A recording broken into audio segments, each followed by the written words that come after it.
Tahu nggak artinya Muslim? Muslim itu artinya orang yang berserah diri kepada Sang Pencipta. Oh, Nah, Yesus kira-kira Muslim bukan? Muslim. Taunya?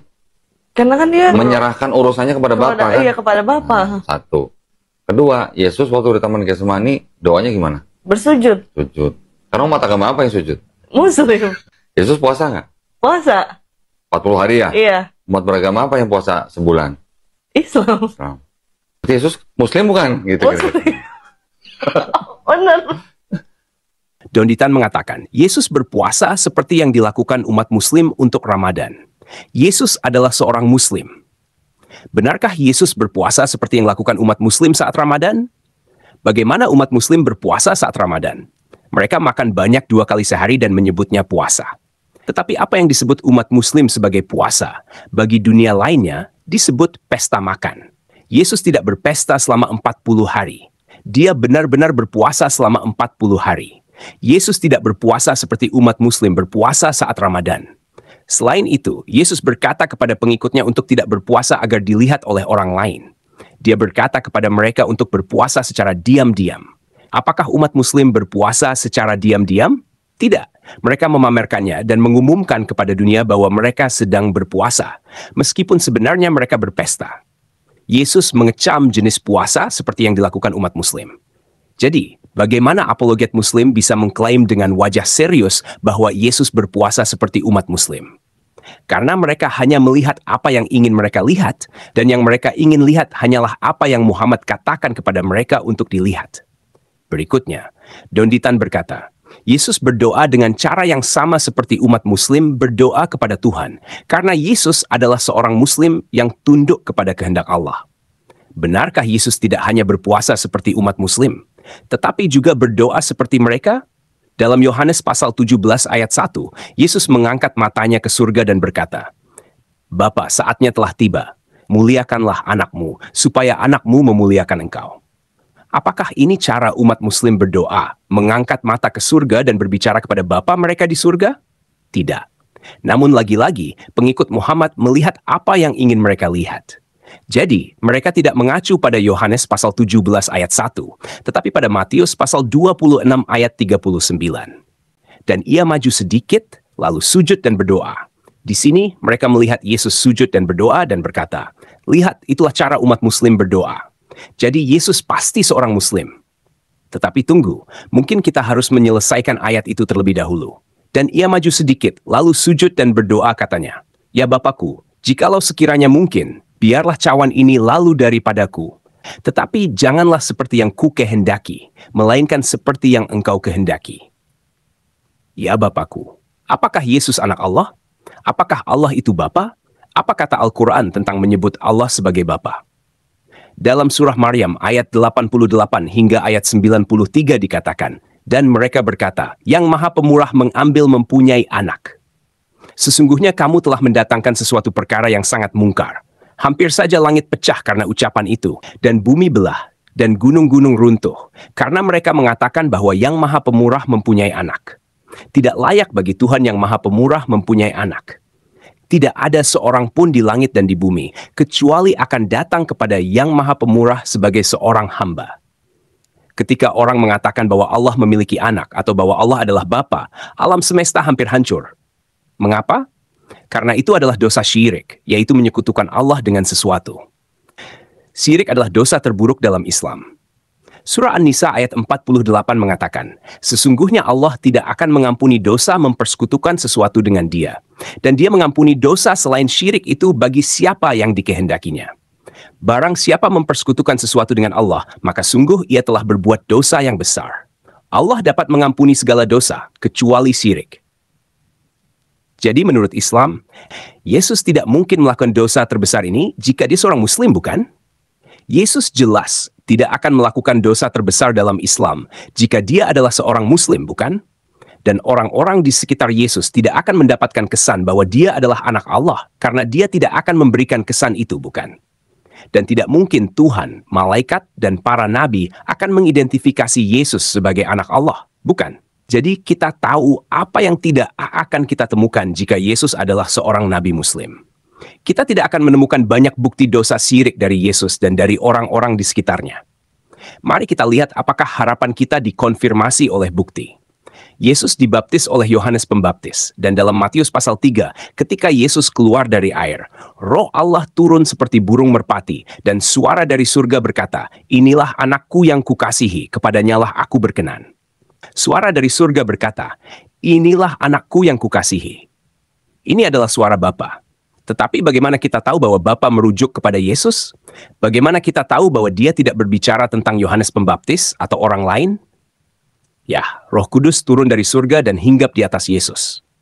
Perhatikan bahwa Bapa dan Roh Kudus bersama-sama mengidentifikasi Yesus sebagai anak Allah. Dan Yesus berulang kali mengidentifikasi dirinya sebagai anak Allah. Dalam pengadilannya misalnya, dalam Markus pasal 14, imam besar bertanya kepadanya, "Apakah engkau Mesias, anak dari yang terpuji?" Jika Muslim benar, ini akan menjadi waktu yang sangat baik bagi Yesus untuk berkata, "Apa? Anak dari yang terpuji? Apa yang membuat Anda berpikir begitu? Saya hanya seorang nabi Islam." Sebaliknya, Yesus menjawab, "Akulah dia, dan kamu akan melihat anak manusia duduk di sebelah kanan yang maha kuasa dan datang dengan awan-awan di langit." Disinilah teman-teman Muslim kita melewatkan bagian tentang Yesus menyebut dirinya anak Allah, dan mereka berkata, "Tapi lihat, dia menyebut dirinya anak manusia. Itu berarti dia hanya seorang manusia." Disinilah penting untuk mengetahui apa yang Anda bicarakan. Yesus menyebut dirinya anak manusia yang datang dengan awan-awan di surga. Dia sedang mengklaim sebagai anak manusia misterius yang dinubuatkan dalam kitab Nabi Daniel pasal 7 ayat 13-14, di mana Daniel berkata, "Dalam penglihatanku pada malam hari, aku melihat seperti seorang anak manusia datang dengan awan-awan di langit. Ia menghampiri yang lanjut usianya itu dan ia dibawa ke hadapannya. Kepadanya diberikan kekuasaan, kemuliaan, dan kerajaan, supaya segala bangsa, suku bangsa, dan bahasa mengabdi kepadanya. Kekuasaannya adalah kekuasaan yang kekal, yang tidak akan berlalu, dan kerajaannya adalah kerajaan yang tidak akan binasa." Anak manusia yang datang dengan awan-awan di surga adalah anak Allah yang ilahi. Jadi Bapa, Anak, dan Roh Kudus sepakat bahwa Yesus adalah anak Allah. Dalam Lukas pasal 1, malaikat Gabriel berkata kepada Maria, "Jangan takut, hai Maria, sebab engkau beroleh kasih karunia di hadapan Allah. Sesungguhnya engkau akan mengandung dan melahirkan seorang anak laki-laki, dan hendaklah engkau menamai dia Yesus. Ia akan menjadi besar dan akan disebut anak Allah yang maha tinggi." Yesus akan disebut anak Allah yang maha tinggi, menurut malaikat Gabriel. Bagaimana dengan para nabi? Yohanes Pembaptis adalah seorang nabi menurut kekristenan dan Islam.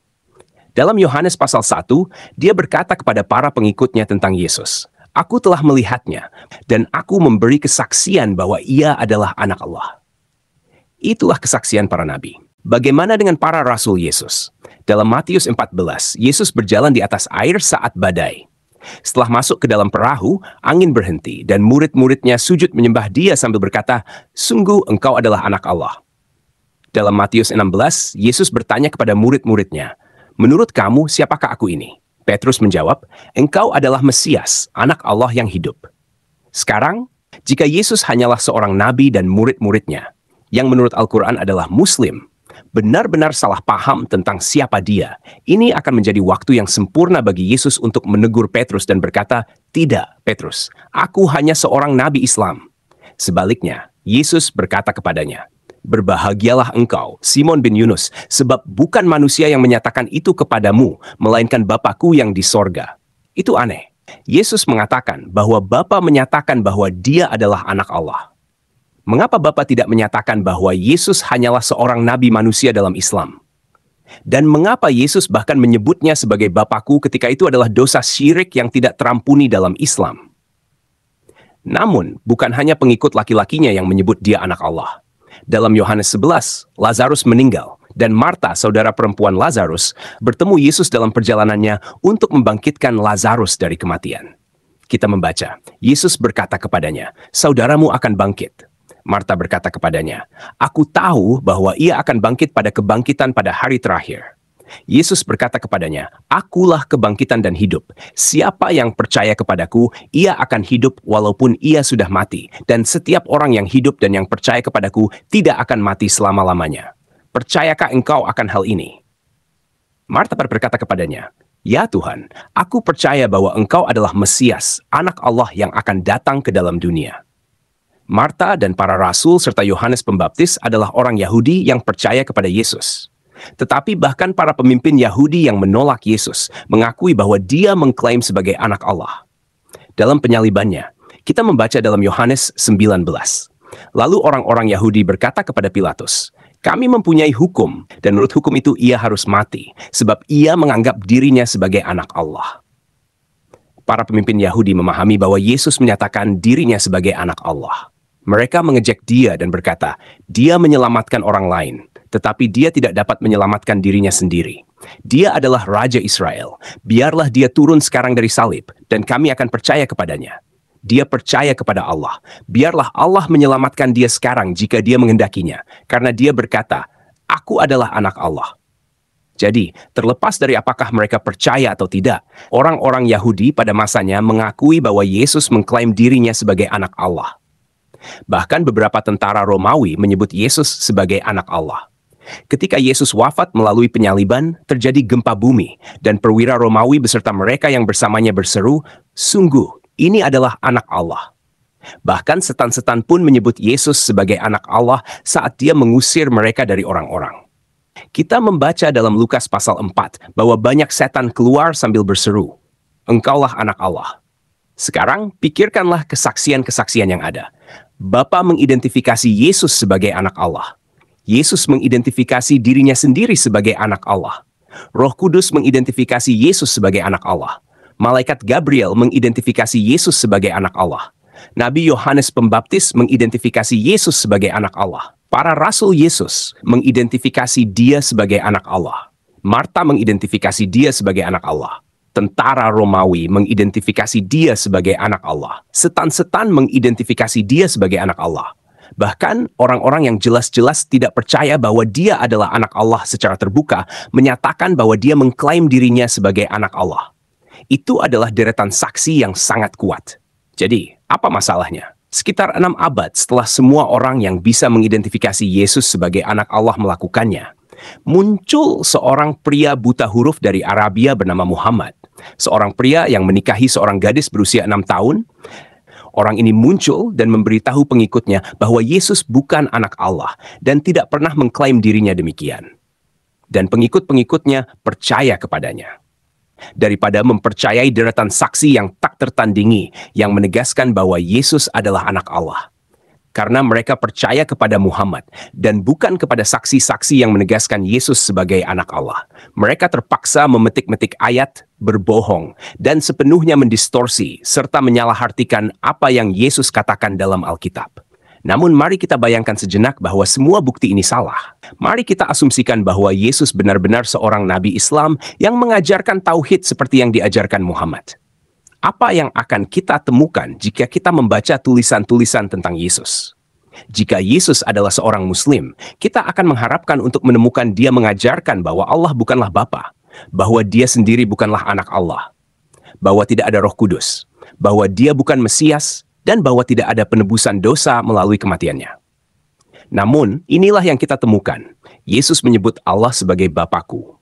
Yesus menyebut dirinya sebagai anak Allah. Yesus berbicara tentang Roh Kudus. Yesus disebut Mesias. Yesus menyatakan bahwa dia datang untuk memberikan nyawanya bagi banyak orang. Yesus mengklaim bahwa dia adalah kebangkitan dan hidup. Yesus menerima penyembahan. Yesus mengampuni dosa. Yesus menyatakan bahwa semua kuasa di surga dan di bumi diberikan kepadanya. Bagaimana mungkin seorang nabi Islam mengatakan semua ini? Lalu mengapa Muhammad mengatakan bahwa Yesus adalah seorang Muslim? Jawabannya sederhana. Muhammad tahu bahwa dia tidak bisa bersaing dengan Yesus. Tidak ada yang bisa. Jadi dia melakukan apa yang selalu dia lakukan. Dia mengambil sesuatu yang tidak menjadi miliknya dan mengklaimnya untuk dirinya sendiri. Namun Muhammad tidak bisa mengubah fakta. Tidak peduli seberapa keras dia mencoba, dia tidak bisa mengubah apa yang Yesus katakan dan lakukan. Yesus tidak pernah mengajarkan Islam. Yesus tidak pernah mengatakan bahwa dia hanyalah seorang nabi. Yesus tidak pernah menyangkal bahwa dia adalah anak Allah. Sebaliknya, Yesus mengajarkan bahwa dia adalah jalan, kebenaran, dan hidup, dan bahwa tidak ada seorang pun yang datang kepada Bapa kecuali melalui dia. Yang 14 ayat 6. Muslim, Anda tidak bisa memiliki Yesus dalam Islam. Tapi Anda bisa memiliki Yesus jika Anda meninggalkan Islam dan menerimanya sebagaimana Dia menyatakan dirinya.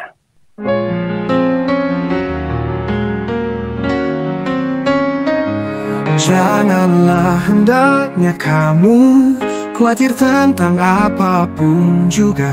Nyatakanlah dalam segala hal keinginanmu kepada Tuhan dalam doa dan permohonan dengan ucapan syukur.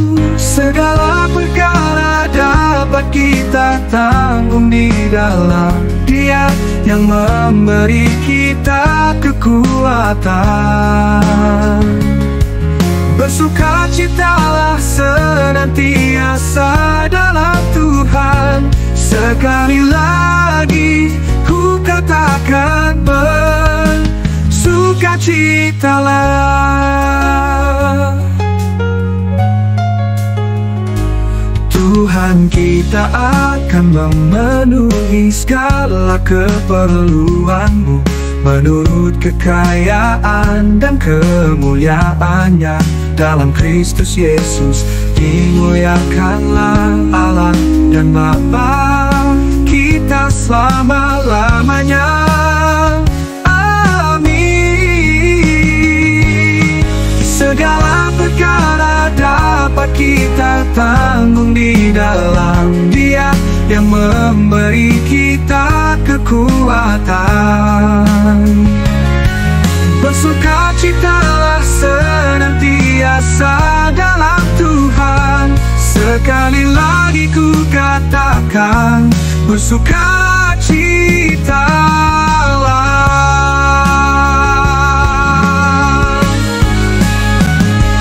Tuhan kita akan memenuhi segala keperluanmu menurut kekayaan dan kemuliaannya dalam Kristus Yesus. Dimuliakanlah Allah dan Bapa kita selama-lamanya. Amin.